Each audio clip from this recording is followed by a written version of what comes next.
in a way I wanted sort of say, I owe you, Cameroon, something that has made me different, you know. So I wanted my first film to take place in Cameroon. And also I thought, because of that, and I wanted to evoke the end of the 2 or 3 years that precede the end of colonization. Independence was 1960, except in Ghana, 59. So it was those last years where there was this feeling of who is the master, for how long, you know? And so I remember my parents. The film is not completely autobiographical. My parents were very young, and they were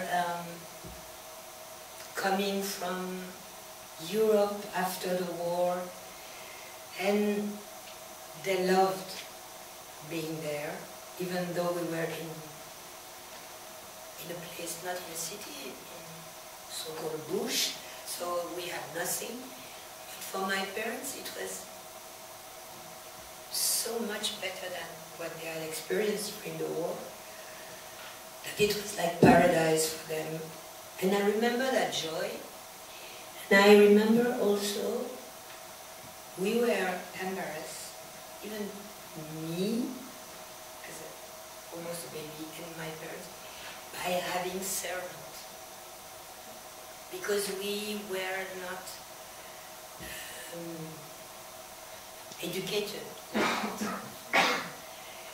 And it was a strange life in the middle of nowhere, in a place with absolutely no comfort, you know, no luxury, to have a cook, to have a guy to serve you, to clean your house. And this part is really autobiographical. The rest I make, the character of the boy, Isaac, played by Isaac de Bancole, is a little bit inspired by a famous book from Cameroon called La vie d'un boy, the life of a boy. I would also ask a question about books. How would you say hi in Romanian? I'm not Romanian, I'm sorry. You're from where? I'm from Germany. Ah, Germany. Yeah. I would also like to ask a question about beau travail, if you don't mind. You probably have to answer this question a lot, but I'm really, you know, all the time I see the sequence of the ending. I couldn't think of a better ending. The rhythm of the life. Yeah. And the night. Exactly. And I wonder always how you came up with that idea in that sequence. And but it's not so extraordinary. It was in the script. It was just before the scene when he's making his bed and taking the gun. It was like his remembrance of his, like a last night in Djibouti, dancing like crazy in this empty nightclub in Djibouti. And then in the script, the end scene was coming. When we were in the editing room with Nelly, I told her, Nelly, to end up with this veil and the gun by the heart, I think, and the voice over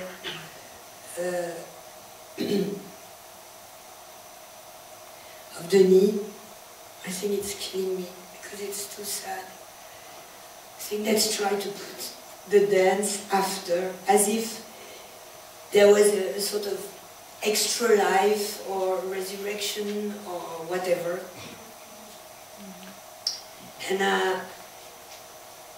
we just switched the scene, and immediately it was great. I mean, for us. So it was not very difficult, it was just simple.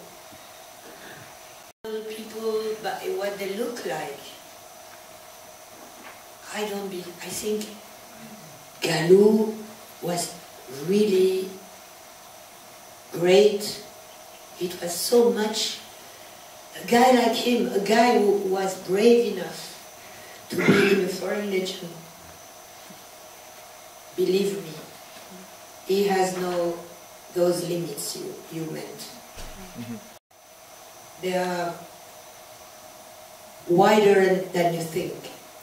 That's why I think there is some narrative, as you say, films that are shrinking people. They are serious, they are bad, they are good looking, they are bad, you know. What is this? Nothing. Yeah, I just think that like the character in the film... This is psychological. Yeah, but I just think that the Legion by itself takes a lot of the humanity out of you in a way. Like it takes a lot of your character away because you have those straight rules that you have to... I wish one day you could go to Djibouti and to see what happened in nightclubs at night. Because that's where they're free.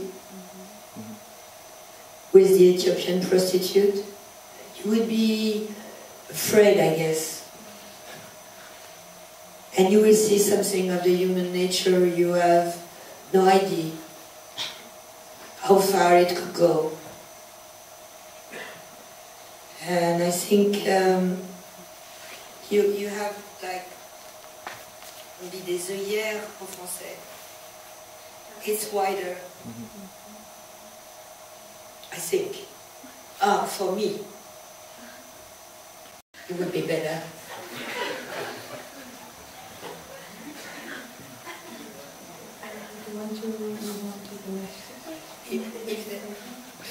Do someone can stand another sequence? Yeah, we can. It's the sequence of Mexico. It will be dancing. So I guess they must. Okay, please. Express yourself. Let's dance.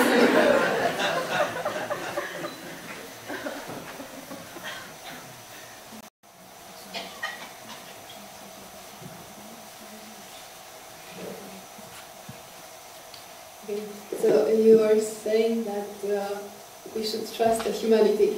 In my opinion, this is maybe the most optimistic of your films. Maybe the insistence on their faces, of the character faces, and maybe because it's an homage, I guess, to a zoo, to late spring. And if you want to talk. Yeah, also it was this. In fact, my mother was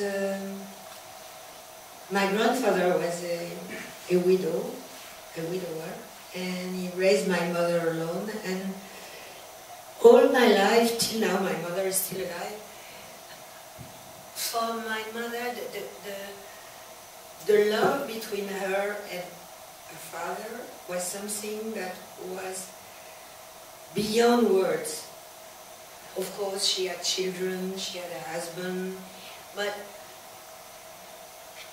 her childhood and youth with her father was, she would still today, at her age, she is sort of regretting this bliss moment where she was not afraid of anything.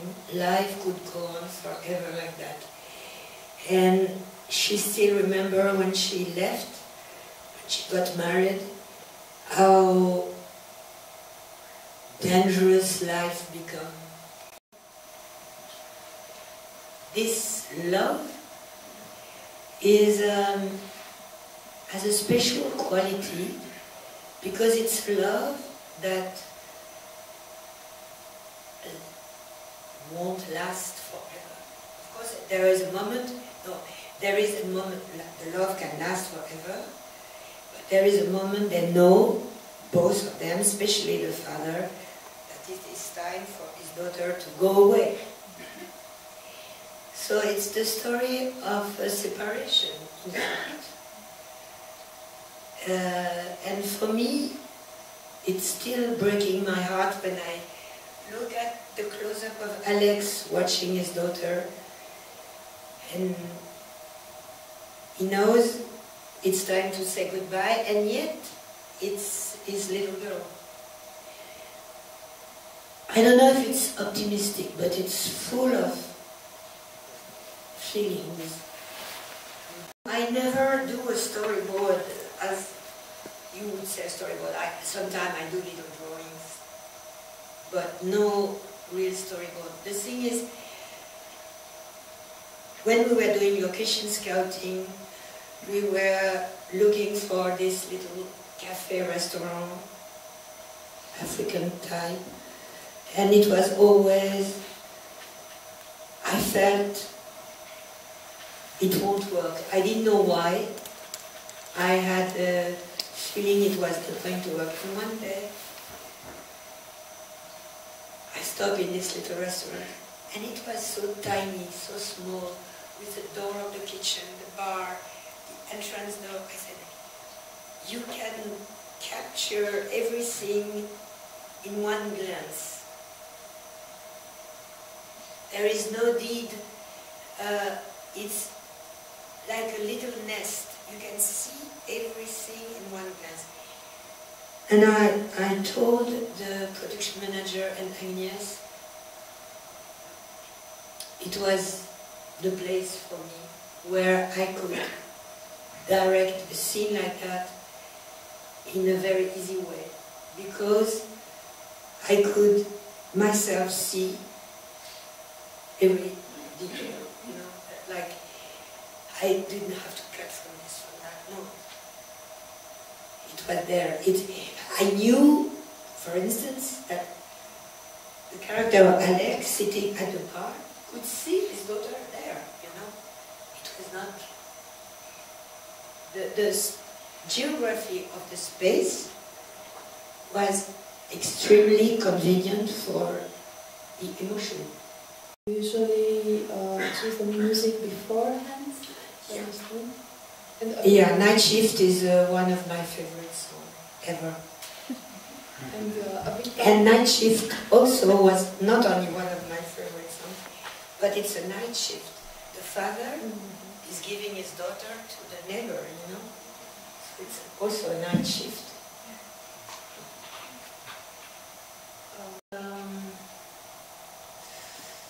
This music we acquire kind of easily, not very expensively.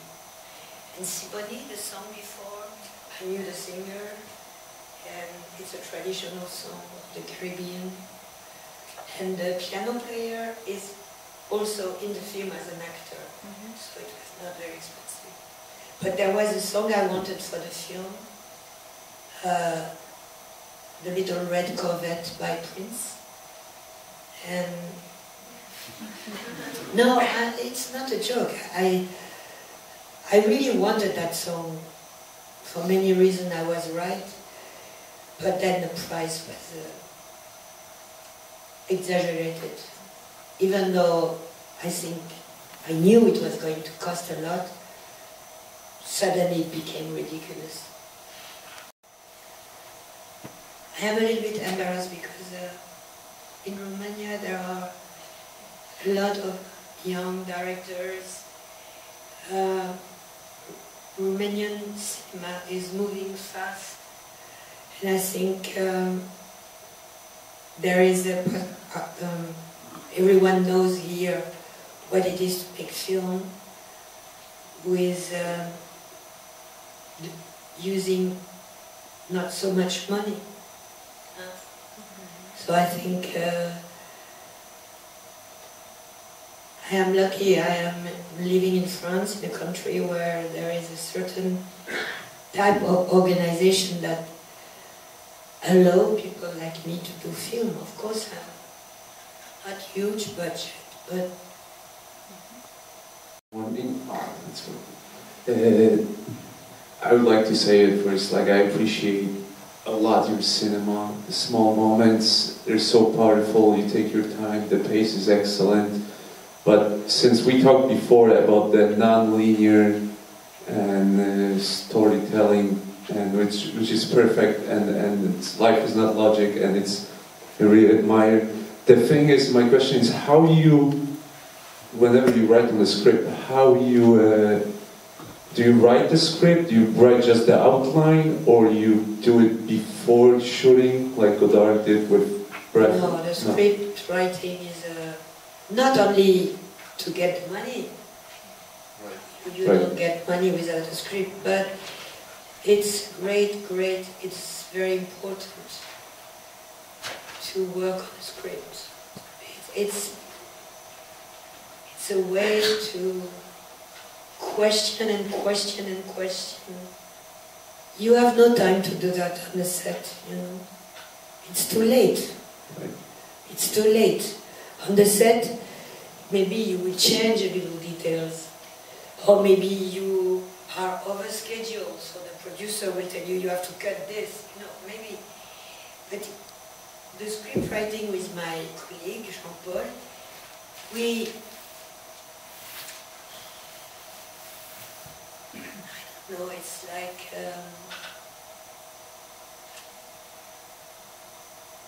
it's the most important, I think, to feel the scene like the dance, right?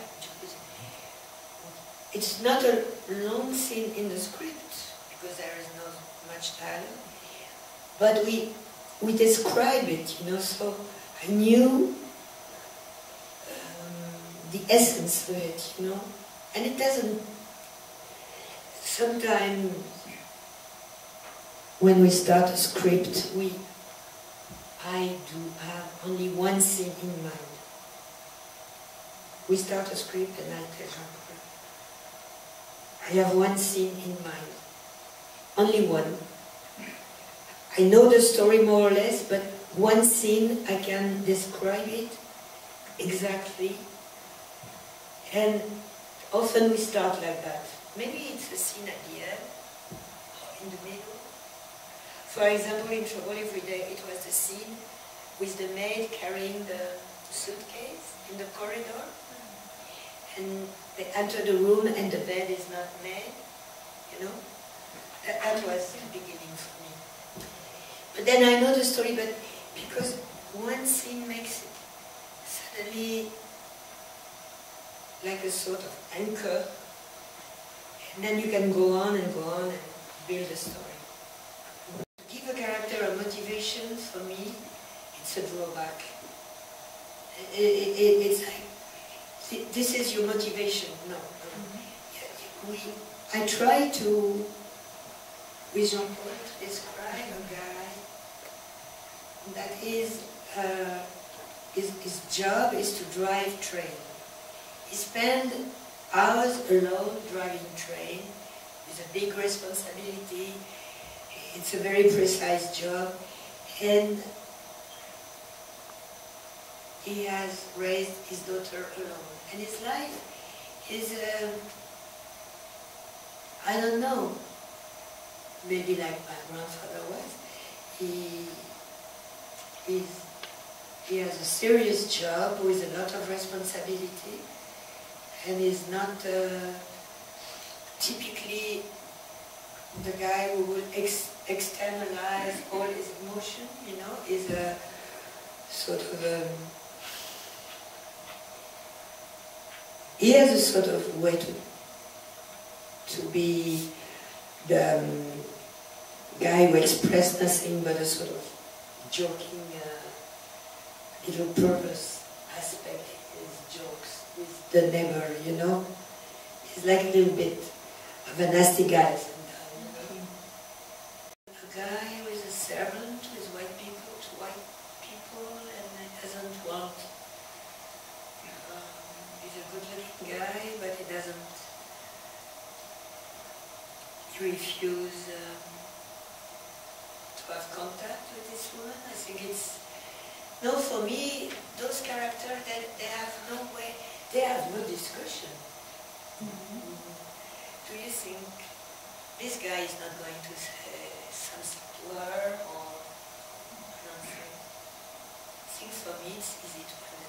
But for me, for me it's really easy to understand. So maybe I'm selfish, but I don't know. cannot think.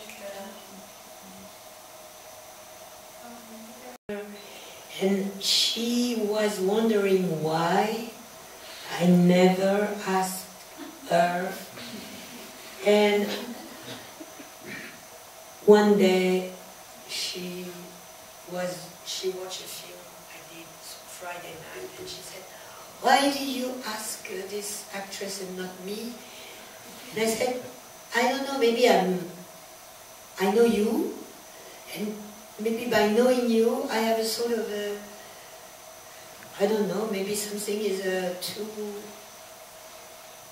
would be too easy, I don't know why." And then she said, "Let's have a project together." And there white material was, I wrote for her. Please, can you open all the lights on the scene? Thanks. Do they have the hope to be able to show the scene with sound, or? But there was sound.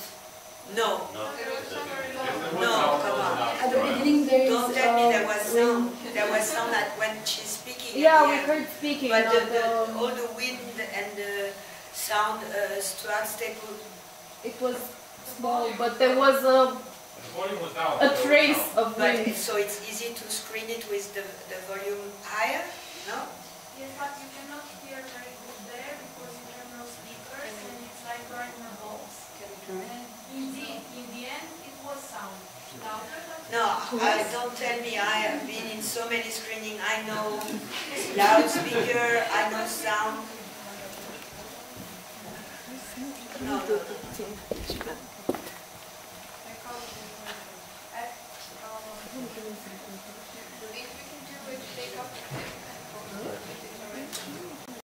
She's such a great actress, and she's such a...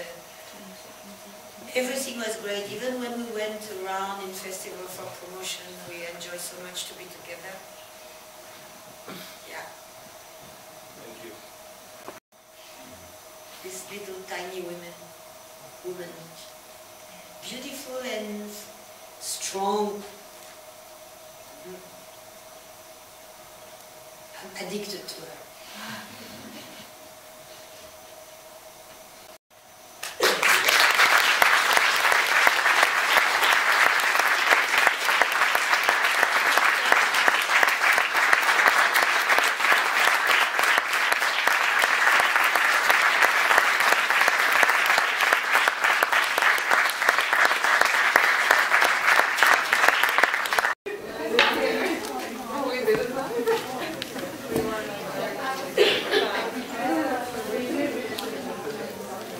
What is the music?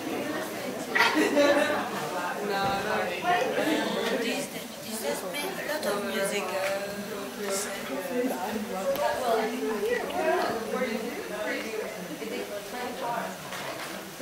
Yeah. Oui, je crois. Moi, je travaille sur... c'est toujours...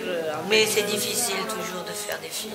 C'est ça, c'est pas... C'est pas pour femmes, c'est pas plus difficile. Il faut avoir du courage avec ça. Oui, ça c'est... Mais je voudrais voir si c'est seulement avec moi ou... Parce que moi, j'ai toujours cru la même chose, que c'est la métier elle-même qui est difficile. Oui. Et la deuxième question, je ne suis pas arrivée à le poser, c'est quand vous... Pour moi, quand j'écris, c'est toujours... quand vous écrivez le personnage, ok, vous pensez à un acteur, mais... Pas toujours, parfois j'ai pas... Oui, mais vous vous inspirez de quelqu'un de réel aussi, pour savoir, parce que c'est quand on écrit une émotion très forte. Comment Souvent, c'est quelque chose que moi, je ressens. Mais si c'est pas quelque chose... Pour moi, par exemple, c'était difficile à écrire des hommes, des caractères des hommes. Non. Parce que j'arrive à écrire des stéréotypes. Parce que quand j'essaie de penser comment un homme va faire ça ou ça, je toujours arrive à des stéréotypes, pas de quelque chose d'intime ou fort. Si vous pensez à un homme, vous allez penser comme l'homme de beau travail, c'était moi. C'était très facile d'imaginer que c'était moi. Est-ce que vous avez oublié votre choix quand vous tournez un film toujours ou Est-ce que j'oublie mon histoire? Votre soi. Votre soi. Moi-même. Oui. Sans Oh, égotisme. non. Sans égotisme. Oh. Égoïsme. Non, Égotisme. égotisme. Oui. Je crois pas que j'oublie mon moi. Non, il est là tout le temps. Tout le temps. Pour l'émotion, oui. Quand il est tout le temps, tout est plus difficile. Non, au contraire. Au contraire, on est dans l'émotion avec les acteurs et on ressent toutes les choses. Non, c'est bien. Vous avez André, votre soi, ce n'est pas fragile en cette case. Je ne suis pas fragile, moi? Oui, non, je suis fragile. Votre soi, Mais mon moi, il est fragile. Mais il est fragile dans la vie. Mais quand je suis sur un plateau de cinéma et que je dirige des acteurs, c'est bien que mon moi soit fragile parce que je comprends tout.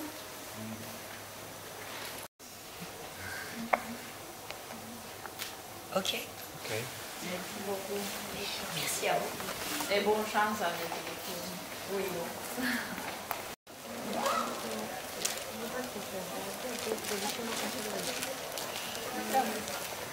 Merci. Merci. Beaucoup de travail, hein, vous avez fait.